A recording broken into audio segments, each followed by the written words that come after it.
Hello students, so in this video we'll discuss chapter number 3, the Delhi Sultanate.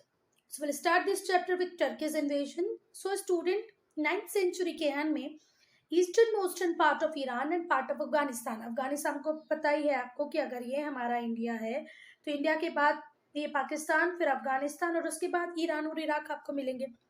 तो अफगानिस्तान के कुछ part पे और ईरान में उस टाइम कंट्रोल था समानी का। समानी हिंदी में इसको समानी एम्पायर बोलते हैं, समानी साम्राज्य, समानिट्स का, जो कि डिसेंट से कौन थे स्टूडेंट? ईरानियन थे। Samanids who were Iranian by descent. So Samanids had to fight battles constantly with Turkish tribesmen. Why so? Because Turkish tribesmen continuously raids on other areas. ये जो टर्किश ट्राइबमेंट थे ये लूटने के पर्पज से रेड्स करते थे हर जगह, तो समानिड्स को इनके साथ लड़ाई करनी पड़ती थी। ये जो टर्किश गवर्नर थे, among the Turkish governor was a Turkish slave, एक टर्किश स्लेव था जिसका नाम था लाफ्तगीन। तो ये जो लाफ्तगीन था इसने अपना एक इंडिपेंडेंट किंगडम बना लिया with the passage of time, जिसका नाम रखा गजनी और Ghaznavid empire replace the Samani empire. Alauddin ने अपना एक इंडिपेंडेंट किंगडम बनाया जिसका नाम था गजनी, और ये जो गजनी था इस कैपिटल गजनी बनाया उसका, और फिर एस्टेब्लिश कर दिया गजनविद एम्पायर को, और धीरे से गजनविद एम्पायर ने रिप्लेस किया समानी एम्पायर को। चलो महमूद ऑफ गजनी देखेंगे। जो सुल्तान महमूद हैं उन्हें थ्रोन मिल गया 998 में सुल्तान महमूद ऑफ गजनी को क्या मिल गया? ताज मिल गया। और उन्होंने कब तक रूल किया? 1030 तक रूल किया।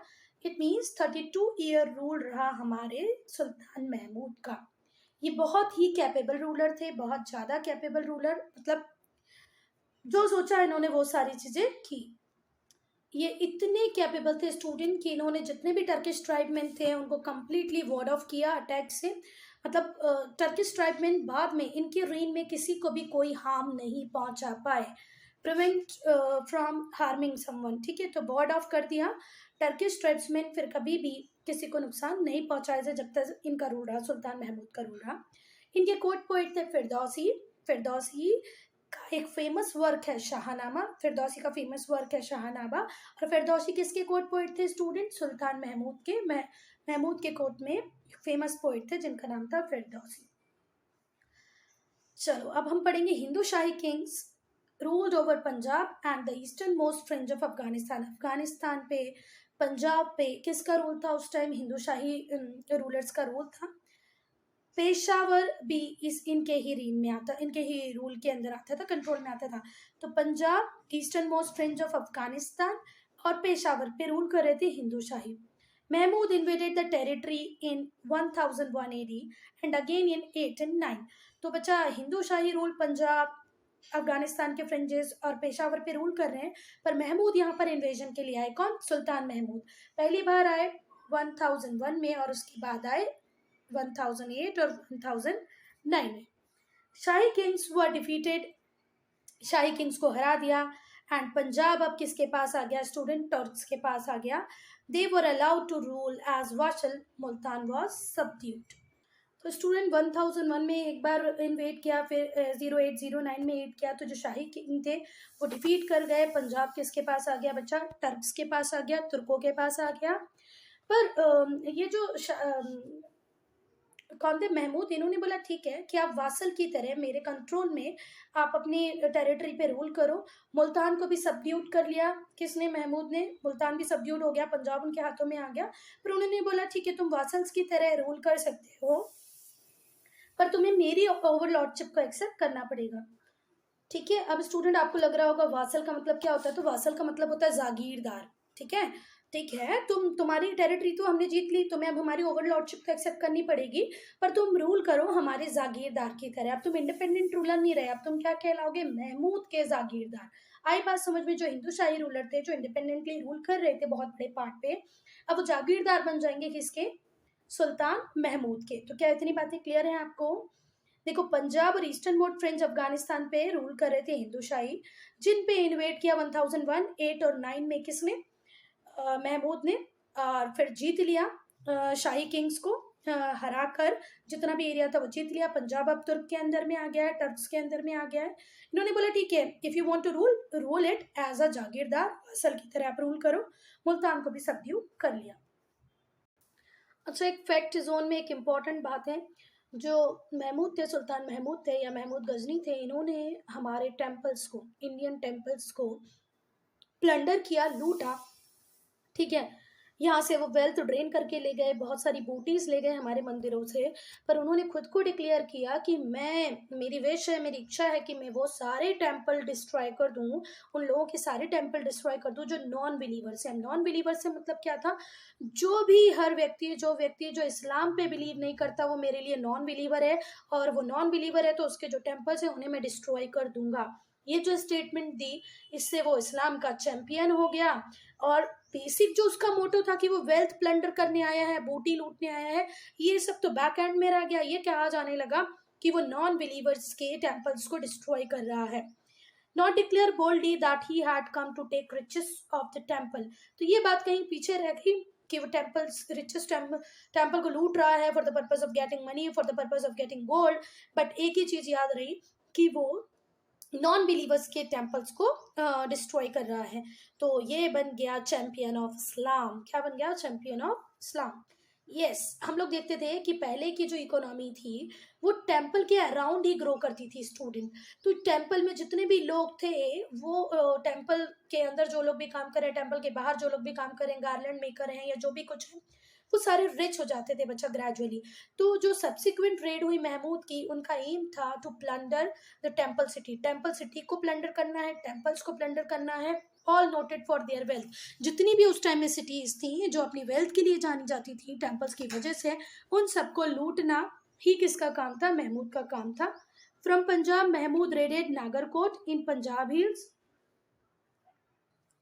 महमूद ने रेड किया किसको? नागरकोट को, जो कि पंजाब हिल्स में था।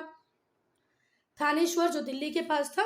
तो महमूद की सब्सिक्वेंट रेड टेम्पल सिटीज थी जो अपनी वेल्थ के लिए जानी जाती थी।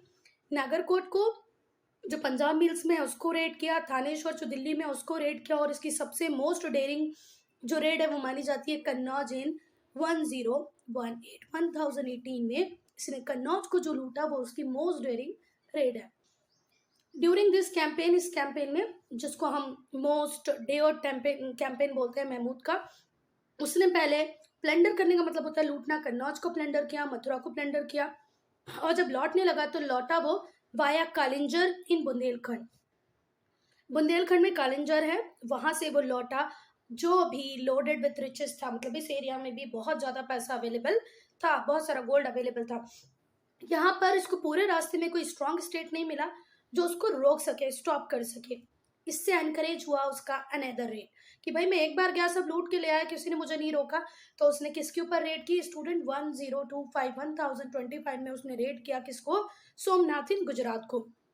फिर Mohammad Mahmud entered Multan, march through Rajputana on his way to plunder the rich temple of Somnath. Multan march किया उसने राजपुताना से। ऑन हिज वे, रास्ते में ही उसने रिच टेम्पल ऑफ सोमनाथ को रेड किया, और ये उसकी इंडिया में लास्ट रेड थी। इस पैराग्राफ में आपको लर्न करना है कि जो मोस्ट डेयर्ड कैंपेन था रेड का, वो कन्नौज को लूटा उसने, मथुरा को लूटा। वापस जाते टाइम कालिंजर होता गया जो बुंदेलखंड में था, उससे भी लूटा। कोई स्ट्रॉन्ग मिला ही नहीं, स्टेट मिला ही नहीं जो उसे रोक सके। इससे उसका हौसला और बढ़ गया कि अब मैं सोमनाथ को लूट सकता हूँ जो गुजरात में है। जब महमूद मुल्तान की तरफ एंड कर रहे थे तो राजपुताने से जा रहे थे, और यहीं से वो सोमनाथ को लूटते हुए गए, और ये उनकी लास्ट रेड थी इंडिया में। Impact of Mahmud raid. अब क्या इम्पैक्ट हुआ महमूद की रेड्स का?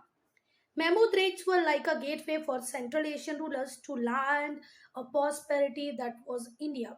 To land of prosperity that was India. देखो, जो महमूद की रेड हुई उससे क्या हुआ? एक दरवाजा जैसे खुल जाता है ना, वो खुल गया किसके लिए? अदर रूलर्स के लिए, सेंट्रल एशियन रूलर्स के लिए। तो जो महमूद की जो रेड थी वो गेटवे का काम की किसके लिए? सेंट्रल एशियन रूलर के लिए, कि वो लैंड कर जाएं। कहाँ पर लैंड कर जाएं? वो इंडिया जहां पर प्रॉस्पेरिटी है। ठीक है, Mahmud's raid were like a gateway for central Asian ruler to land of prosperity. Prosperity, समृद्धि की जो लैंड है जिसे आप इंडिया बोलते हो, वहां पर भर भर के फिर एशियन रूलर आने लग गए, क्योंकि उनको रास्ता दिखाने का काम किसने कर दिया था बच्चा? महमूद ने। अब हम पढ़ेंगे स्टूडेंट मोहम्मद गौरीज इन्वेजन। क्या पढ़ेंगे? मोहम्मद गौरीज इन्वेजन।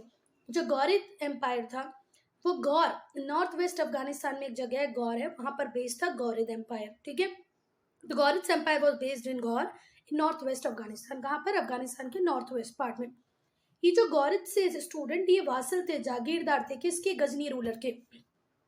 गजनी रूलर के जागीरदार रहे गौरिद। ठीक है, गौरिद कौन थे? गजनवी रूलर के जागीरदार, वासल्स। इन 1173 स्टूडेंट, 1173 में 1173 में क्या हुआ? मुइजुद्दीन मोहम्मद, जिनको आप इस मोहम्मद गौरी बोलते हो, हम पूरे चैप्टर में से मोहम्मद गौरी पढ़ेंगे, बस यहीं पे उनका नाम देख रहे हैं, मुइजुद्दीन मोहम्मद। तो ये जो मुइजुद्दीन मोहम्मद थे, ये 1173 में इन्हें पॉपुलरली क्या कहा जाता था? मोहम्मद गौरी। इनको थ्रोन मिल गया, ताज मिल गया। ठीक है, और कहाँ का ताज मिला? गजनी का। और जो इनके एल्डर ब्रदर थे, बड़े भाई थे, वो गौर पे ही रूल कर रहे थे। Ghazni become the capital of Ghorid empire, और इस तरीके से गौरिद एम्पायर की कैपिटल बन गई गजनी। क्या बात समझ में आई? एक जागीरदार ने ही किसको कंट्रोल कर लिया? अपने जो मालिक था, सुल्तान था, उसके ऊपर कंट्रोल किया, गजनी को अपनी कैपिटल बनाया। और अभी भी बड़े भाई गौर पे ही रूल कर रहे थे, इसलिए गौरिद एम्पायर की कैपिटल बन गई गजनी।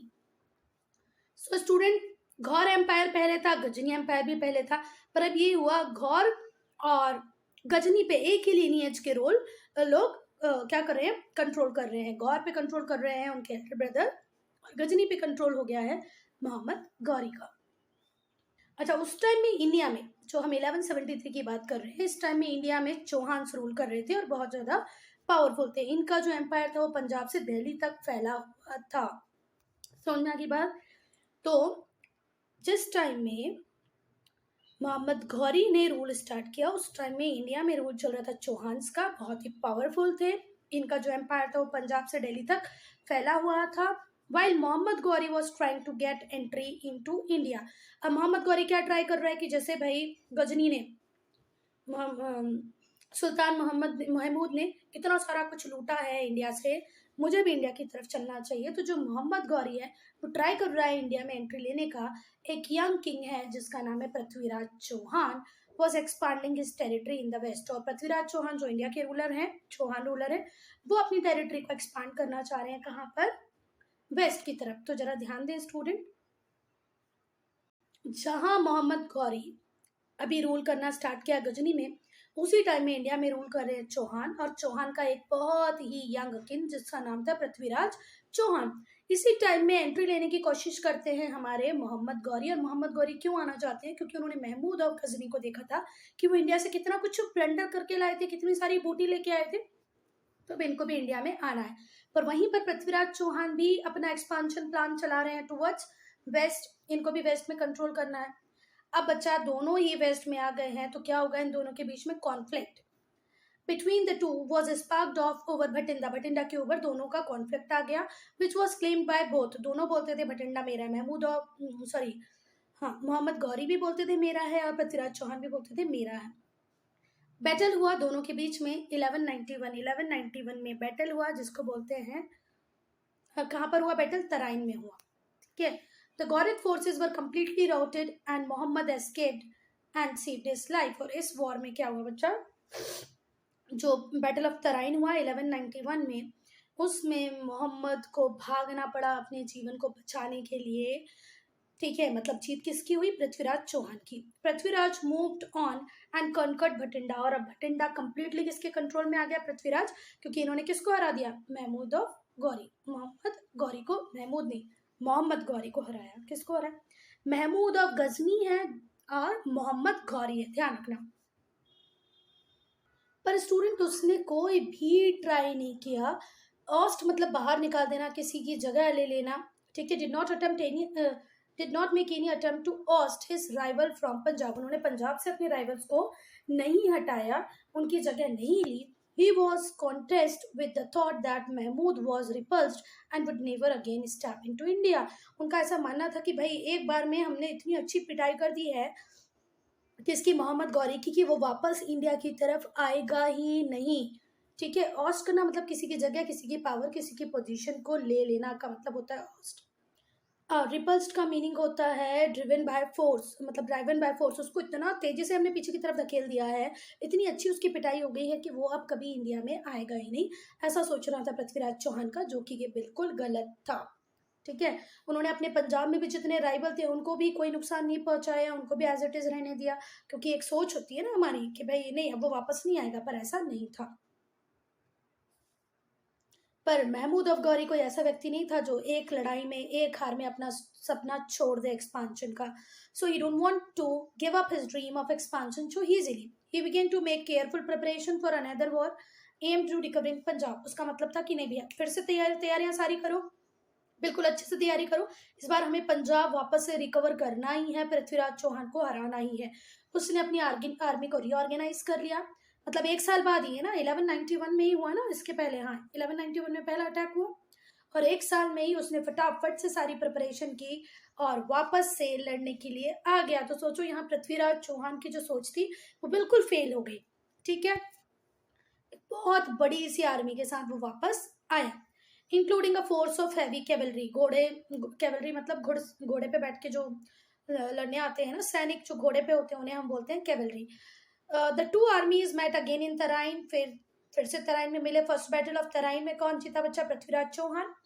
हार किसकी हुई? मोहम्मद गौरी की। अब ये है 1192 में होगा second battle of Tarain. Second battle of Tarain, Prithvi was able to understand the gravity of the situation, he appealed to all the kings of North India to help।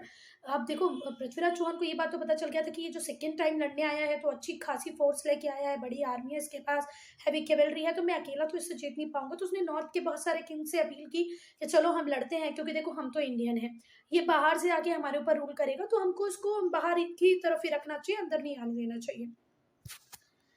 It is believed that most of the king did not came to help except Jayachandra the ruler of Kannauj. मगर बच्चा कोई भी king उसकी help, Prithviraj Chauhan की help के लिए नहीं आए, सिर्फ आए जयचंद्र, जो कहाँ से थे? कन्नौज से। ठीक है, तो जो अपील थी पृथ्वीराज चौहान की किसी भी किंग ने नहीं सुनी, सिर्फ एक किंग ने सुनी जिसका नाम था जयचंद्र। अभी जो सेकेंड बैटल ऑफ तराइन हो रहा है ये बहुत ही फैटल हुआ इंडियन आर्मी के लिए, बहुत ही नुकसानदेह हुआ। टर्किश जो आर्मी थी बहुत ही ज़्यादा ऑर्गेनाइज थी, उनकी कैवलरी की स्पीड बहुत ज़्यादा अच्छी थी, पृथ्वीराज की आर्मी उससे मैच नहीं कर पाई, और मोहम्मद ने सब कुछ जीत लिया एक ही दिन में। पंजाब की वैली को कन्वर्ट किया तर्क। अब मोहम्मद गौरी ने जीत लिया, मतलब टर्क्स ने जीत लिया पंजाब की वैली को। Chauhans were pushed into the interior, फिर Prithviraj soon started a kingdom and ruled from Ranthambore. और पृथ्वीराज चौहान को अंदर के एरिया तक उन्होंने लिमिटेड कर दिया, जहाँ पर पृथ्वीराज का जो बेटा था Prithviraj son started a kingdom and ruled Ranthambore. तो पृथ्वीराज का जो बेटा था उसने एक नई किंगडम बना ली जिसका नाम था रणथंभौर, और वो वहाँ पर रूल करने लगा। आई बात समझ में? इस पे एक कहानी भी है पृथ्वीराज चौहान की और मोहम्मद गौरी की, बहुत अच्छी कहानी है, जहाँ पर वो, चलो बाद में पढ़ेंगे, उसको नहीं बोलते, हमारा वैसे ही चैप्टर बहुत लेंदी है। तो चलो यहाँ तक क्या समझ में आया कि सेकेंड बैटल ऑफ तराइन में हार हुई किसकी? पृथ्वीराज चौहान की, जीत हुई मोहम्मद गौरी की। पूरा की पूरा पंजाब और पूरा एक्सटीरियर एरिया किसने ले लिया? मोहम्मद गौरी ने, टर्किश किंग्स ने ले लिया। अब जो बचा हुआ अंदर वाले पार्ट में समेट के रख दिया इन्होंने पृथ्वीराज चौहान की जो एंटायर फैमिली थी उसको। तो पृथ्वीराज चौहान का जो बेटा था उसने एक किंगडम एस्टेब्लिश किया और रणथंभौर से रूल करने लग गया। टू इंपॉर्टेंट सिटीज थी, Delhi and Ajmer, come under the control of Ghorids. और दिल्ली और अजमेर भी किसके कंट्रोल में आ गई? गौरित्स के कंट्रोल में आ गई। Delhi was made the base for further conquest in India. और इन लोगों ने दिल्ली को बेस बना लिया कि दिल्ली में रहकर, दिल्ली को बेस बनाकर हम दूसरी इंडिया की टेरिटरीज को कनकर करेंगे। अच्छा, मोहम्मद गौरी और महमूद ऑफ गजनी में एक डिफरेंस था कि महमूद ऑफ गजनी हमेशा इंडिया आया सिर्फ लूटने के लिए, प्लंडरिंग पर्पज से, पर मोहम्मद गौरी को ऐसा लगने लगा था कि नहीं, मुझे यहाँ पर भी एरिया एक्सपांड करना है, मुझे यहाँ पर भी रूल करना है। ठीक है, चलो। In 1194 Mahmud Ghori cross the Jamuna with 50,000 cavalry. Jamuna को क्रॉस कर गया महमूद गौरी 50,000 कैवलरी के साथ, वहां पर उसका बैटल हुआ, लड़ाई हुई गढ़वाल रूलर जयचंद्र से एट चंदवाड़ नियर कन्नौज। कन्नौज के पास चंदवाड़ है, वहां पर जयचंद के साथ उनकी लड़ाई हुई किसके, महमूद गौरी की, और ये वही जयचंद्र है जिन्होंने पृथ्वीराज चौहान को भी हेल्प किया था। तो भाई यहाँ अगेन इंडियन किंग की डिफीट हुई और उन्हें मार दिया गया। महमूद उसके बाद बनारस गया अपनी लार्ज आर्मी के साथ और जितने भी टेम्पल्स थे उन सबको डिस्ट्रॉय कर दिया। The vast territory stretch up to the border of Bihar lay in at his feet. अब बिहार तक का एरिया इसके कदमों में था, ठीक है। तो ये थे आपके मोहम्मद गौरी, ठीक है। महमूद नहीं, मोहम्मद गौरी। Mohammad Ghori live till 1206। मोहम्मद गौरी कब तक जिंदा रहे बच्चा? 1206 तक रूल जिंदा रहे। During this period he occupied a strong forts of Bayana and Gwalior. Bayana और ग्वालियर के फोर्ट भी इन्होंने एक्वायर कर लिए to guard the southern part of Delhi. Delhi के साउथ पार्ट को गार्ड करने के लिए उन्होंने ग्वालियर और बयाना के फोर्ट को भी ऑक्यूपाई कर लिया और फाउंडेशन रखा टर्किश रूल का इंडिया में। देखो महमूद ऑफ गजनी और मोहम्मद गौरी में एक ही डिफरेंस था कि महमूद ऑफ गजनी सिर्फ इंडिया की बेल्ट को लूटता था, मोहम्मद गौरी यहाँ पर अपने एम्पायर को भी बढ़ाना चाहता था, तो उसने अपने एम्पायर टर्किश रूल को यहाँ पर एस्टेब्लिश कर दिया। The rulers in succession took the title of sultan. और इसके बाद जितने भी रूलर्स आए उन्होंने सुल्तान का टाइटल ले लिया। इस एंटायर पीरियड को आप दिल्ली सल्तनत का पीरियड कहते हैं। तो दिल्ली सल्तनत स्टूडेंट अब स्टार्ट हो गई। It mark the beginning of new age. यहाँ से न्यू एज की शुरुआत होती है। Brought in people of different land, new language, new mode of warfare, लड़ने का अलग तरीका, ड्रेस, रिलीजन, आर्किटेक्चर, सब कुछ बिल्कुल अलग होगा। डिफरेंट लैंड, न्यू लैंग्वेजेस के साथ ये लोग यहाँ रूल करने आए हैं। कौन? Turkish empire. और टर्किश एम्पायर को, टर्किश लोगों का यहाँ एस्टेब्लिश होना, अपना एम्पायर बनाना, ये क्या है? दिल्ली सल्तनत। मोहम्मद गौर का कोई भी मेल हायर नहीं था। मेल हायर नहीं मतलब उसको कोई बेटा नहीं होगा जो उसको सक्सीड करे। तो इसके जो प्रोविजनल वाइसरॉयज थे उन्होंने अपनी अथॉरिटी जिस रीजन के वो वाइसरॉय थे उस रीजन पे वो लोग रूल करना स्टार्ट कर दिए। सपोज करो सेंट्रल अथॉरिटी से एक को यहाँ वाइसरॉय, एक को यहाँ वाइसरॉय बनाया, तो जितनी भी वाइसरॉय थे इन्होंने बोला अब ये मेरी एरिया, ये मेरा एरिया और ये मेरा एरिया। इसमें से एक था तजाउद्दीन याल्दोस, उसने गजनी का थ्रोन ले लिया। गजनी जो घौरिद एम्पायर था उसके कैपिटल गजनी, गजनी का थ्रोन अब किसके पास है? तजाउद्दीन याल्दोस के पास है। फिर दूसरे थे नसरुद्दीन क्वाचा, क्वाचा को मिला मुल्तान। क्वाचा को क्या मिल गया स्टूडेंट? मुल्तान। और ये उचाच, इसका प्रोनाउंसिएशन एक बार देख लेना स्टूडेंट। तो नसरुद्दीन क्वाचा बन गए मुल्तान और उचाच के ruler. Qutbuddin Aibak became the master of Indian possessions to the Ghorid empire. Ghorid empire के जितने भी इंडियन पोजेशन थे वो वहाँ पर गवर्नर थे कुतुबुद्दीन ऐबक। तो रूलर भी अब कौन बन जाएंगे? कुतुबुद्दीन ऐबक। तो क्या बात समझ में आई स्टूडेंट? क्योंकि कोई भी मेल हायर नहीं था गौर का, तो जितने भी इनके वाइसरॉय थे जो जहाँ पर वाइसरॉय का काम कर रहे थे वहीं पर ये इंडिविजुअल रूलर्स बन गए। तो याल्दोस बना, गजनी का थ्रोन याल्दोस को मिल गया। नसरुद्दीन क्वाचा को मुल्तान और उचाच मिल गया, जो भी है देख लेना इसका प्रोनाउंसिएशन। कुतुबुद्दीन ऐबक उस टाइम इंडिया में थे, तो इंडियन पोजीशंस के जो रूलर थे वो बन गए कुतुबुद्दीन ऐबक। बिटवीन 1206 टू 1526, 1206 से 1526 तक दिल्ली सल्तनत का रूल रहा और इस रूल में हमने 5 डायनेस्टीज को देखा स्टूडेंट। ये हम लोग पढ़ेंगे नेक्स्ट वीडियो में। नेक्स्ट वीडियो हम दिल्ली सल्तनत से ही स्टार्ट करेंगे।